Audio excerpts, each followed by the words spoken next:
Arctic Norway in winter. It's hard to imagine a place more cold and remote, but starkly beautiful. The surfaces of the Arctic and Antarctic, according to data from the National Snow and Ice Data Center, are far more than vast expanses of blinding white cold. Beneath ice layers that can exceed 3 miles in thickness lies an environment crushed by immense pressure.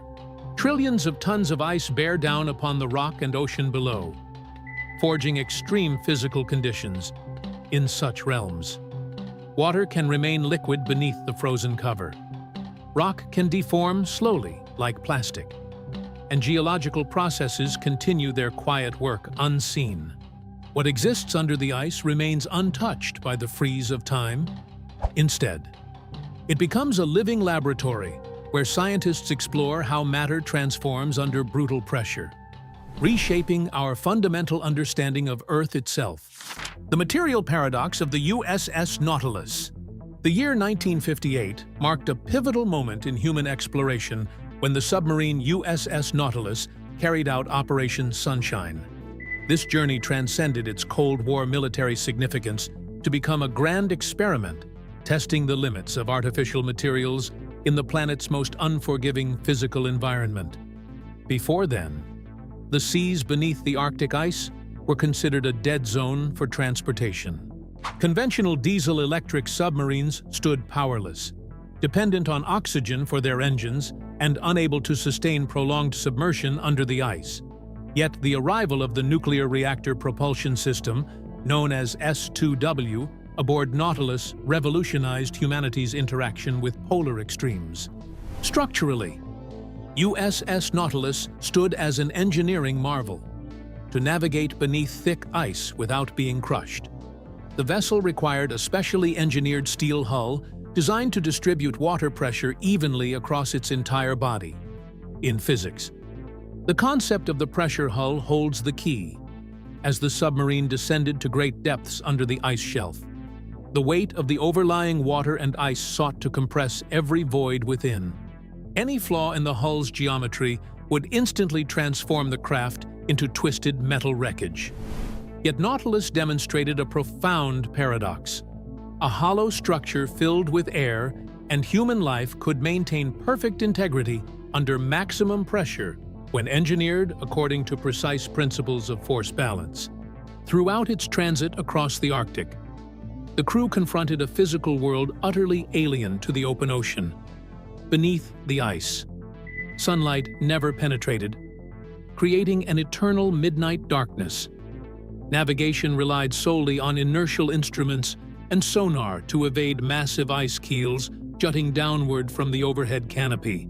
In places, the gap between seafloor and ice above narrowed to mere meters, forcing the vessel into a tense confrontation between its steel frame and the compressive might of millions of tons of frozen water.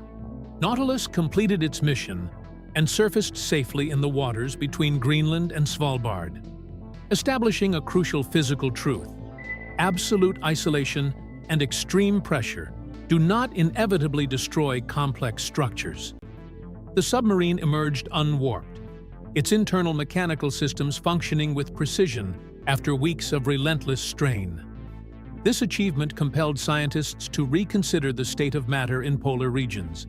If a relatively fragile steel construct like Nautilus could endure intact amid the ocean's vast scale, what might become of denser, more static objects buried deep beneath the ice shelf?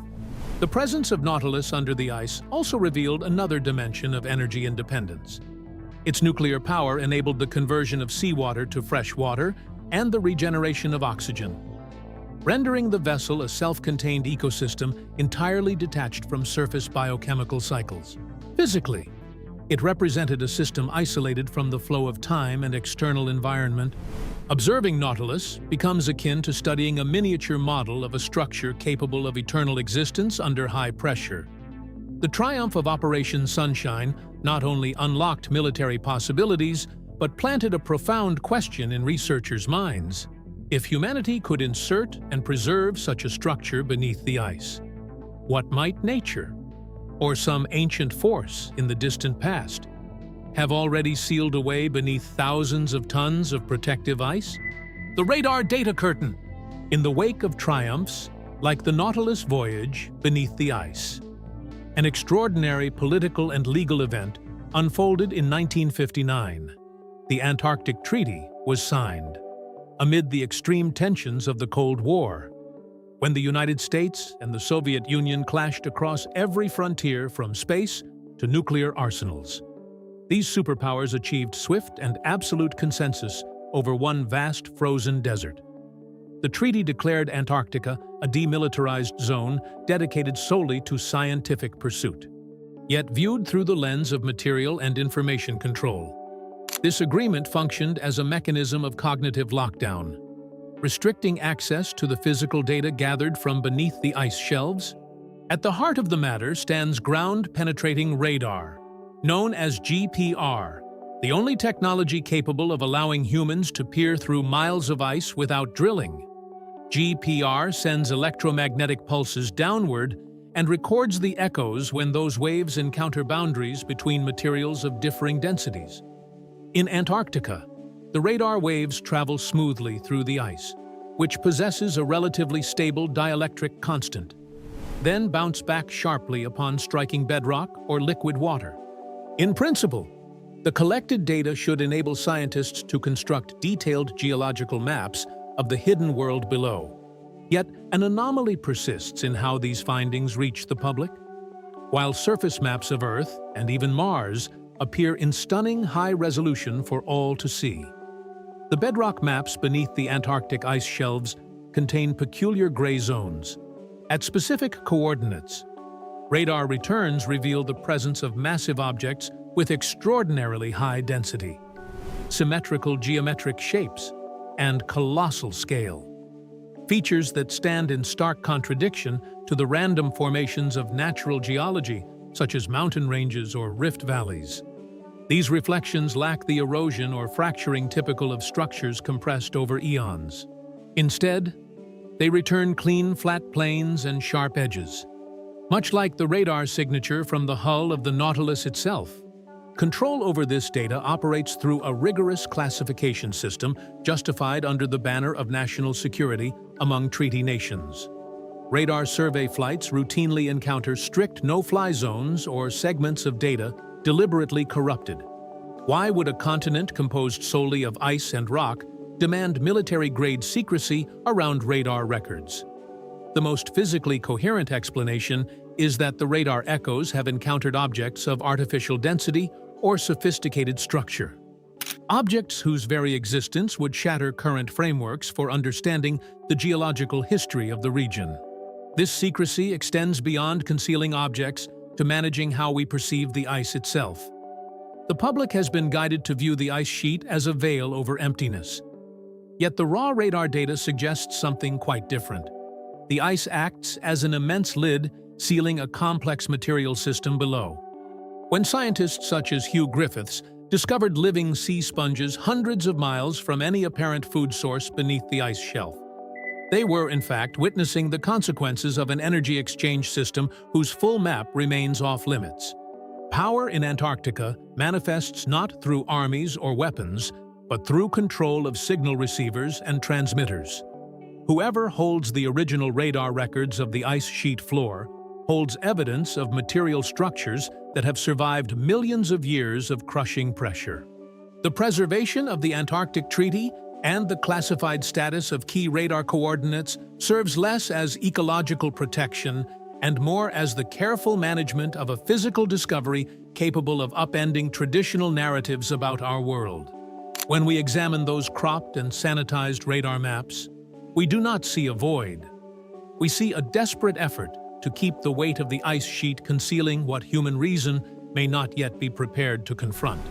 Lake Vostok and the hydrostatic pressure paradox. To grasp why the realm beneath the Antarctic ice shelf has not been pulverized into dust, we must examine the physical state of Lake Vostok, a body that defies every conventional expectation about the freezing of water.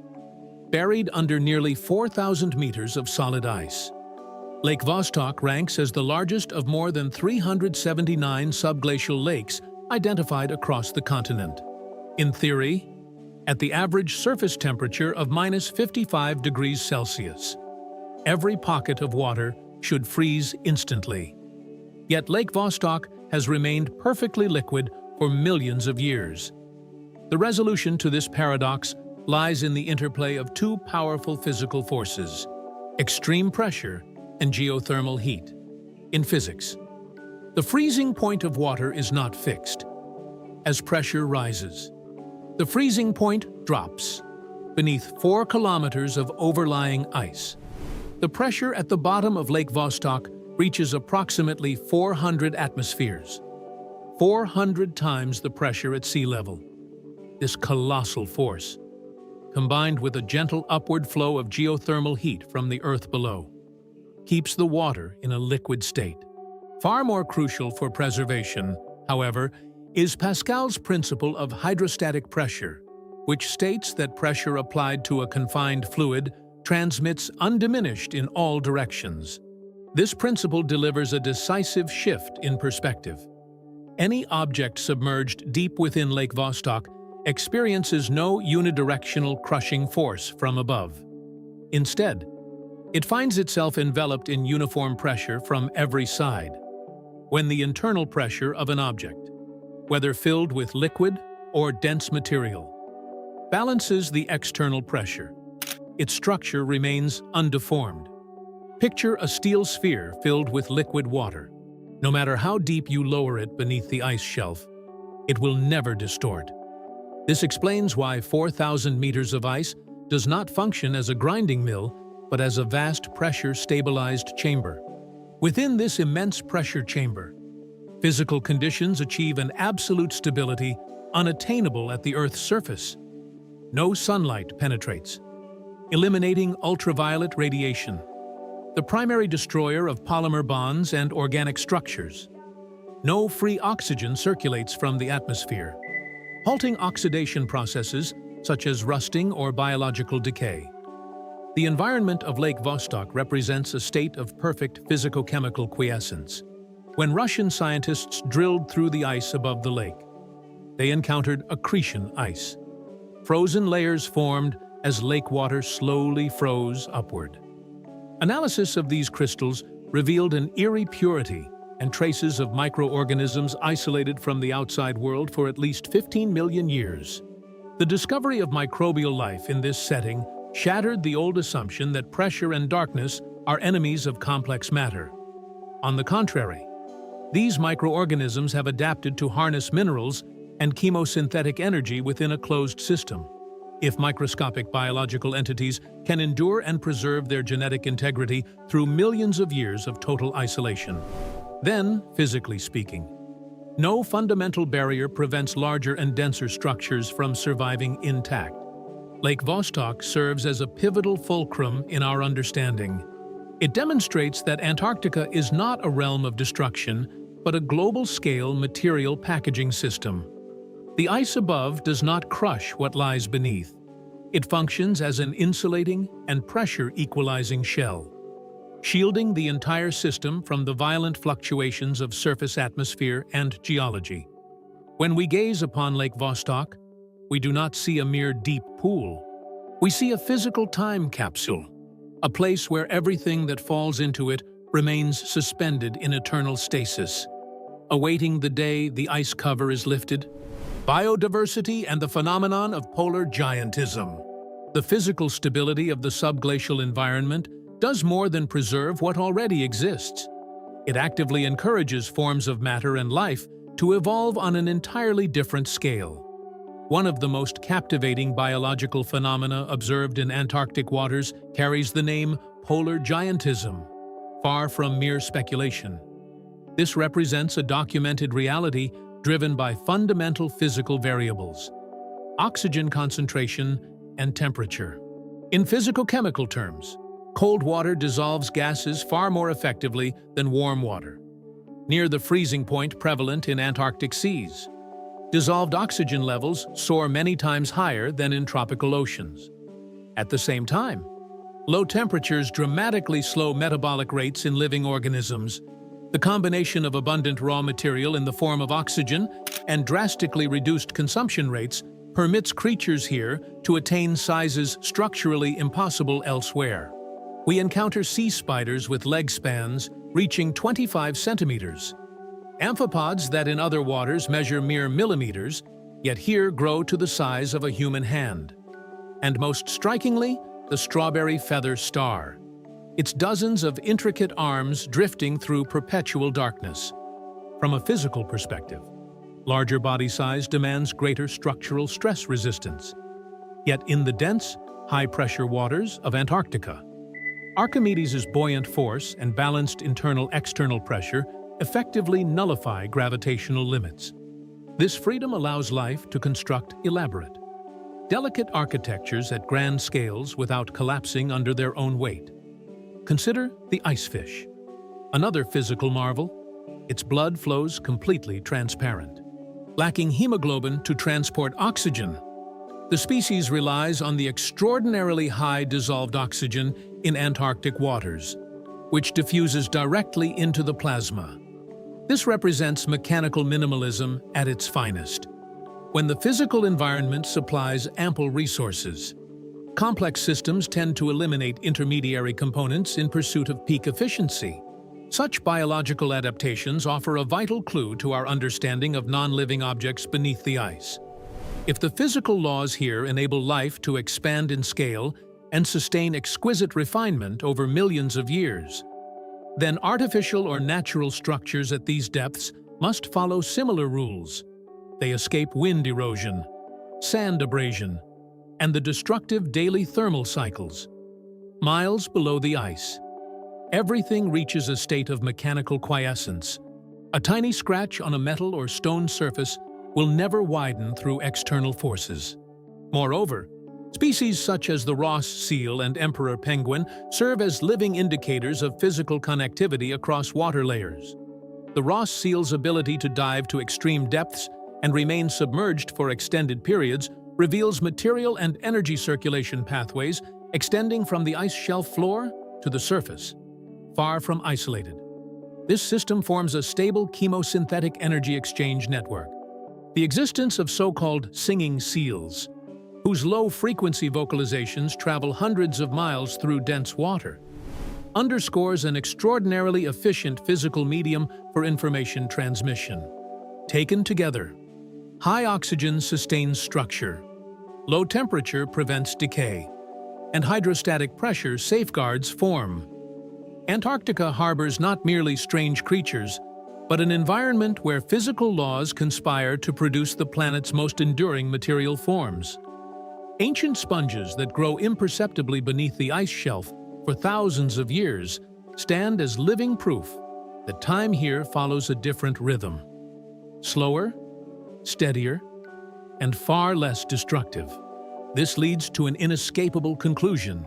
Anything residing at the bottom of the Antarctic Ocean, whether living organism or constructed form, exists in a state of near-perfect preservation that any museum on Earth would envy. Revelations of the absolute intact state.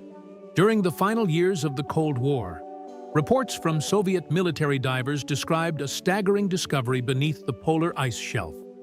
Structures inexplicable through conventional geology. Such accounts are often relegated to the realm of fantasy. Yet when examined through the physical framework we have built thus far, these descriptions acquire a chilling logical coherence. Soviet accounts spoke of towers with razor-sharp edges, mirror-smooth flat surfaces that reflected diver flashlights, and colossal statues depicting unknown entities. Under ordinary conditions, a city submerged for thousands of years would reduce to rubble, flattened by currents and eroded by salt water. At these Antarctic depths, however, currents approach zero. Suspended sand particles capable of abrasion are absent. Stable salinity and temperature eliminate thermal expansion and contraction, the primary causes of cracking in stone and concrete. The critical factor lies in the sharpness of preserved matter. When divers described carvings detailed and perfectly conserved, they captured a direct physical consequence of oxygen scarcity and perpetual darkness. chemical corrosion virtually ceases. A metal or stone surface carved tens of thousands of years earlier can retain its original polish and finest micro-grooves because no external physical agent acts to alter its state. Antarctica does not merely conceal these things, it freezes their physical condition at the precise moment they become enveloped. Tales of Soviet divers encountering gigantic creatures or bizarre underwater structures need no extraterrestrial conspiracy to explain them. When we combine polar gigantism with the physical stability of Lake Vostok, the presence of large-scale structures and anomalous biological entities emerges as an inevitable outcome of the environment. The towers they observed may represent designs optimized to distribute hydrostatic pressure through ideal geometric forms. Strange symbols on walls remain unblurred because neither mold growth nor sediment accumulation occurs in the high pressure. Ultra-pure water. The shock of this discovery stems not from mystery, but from its challenge to our concept of history. We are accustomed to history as fragments, as time-gnawed remnants, beneath the Antarctic ice. However, history exists in real time. A city under the ice is not a relic. It persists as a present-day entity held in suspension. The awe of those who witnessed it arose from confronting not the past, but a parallel present imprisoned within the ice shell. As Antarctic ice begins to melt under climate change, humanity faces more than rising sea levels. Physically, we confront the decompression of an immense material archive. As pressure shifts and oxygen infiltrates subglacial reservoirs, the destruction deferred for millions of years will accelerate. What Soviet divers glimpsed may represent the final view of absolute intactness before the modern world introduces oxidation. This journey of perception offers no final answer about who built those structures or when they originated. Instead, it compels acceptance of a new physical reality. Antarctica functions as a mirror reflecting the endurance of matter.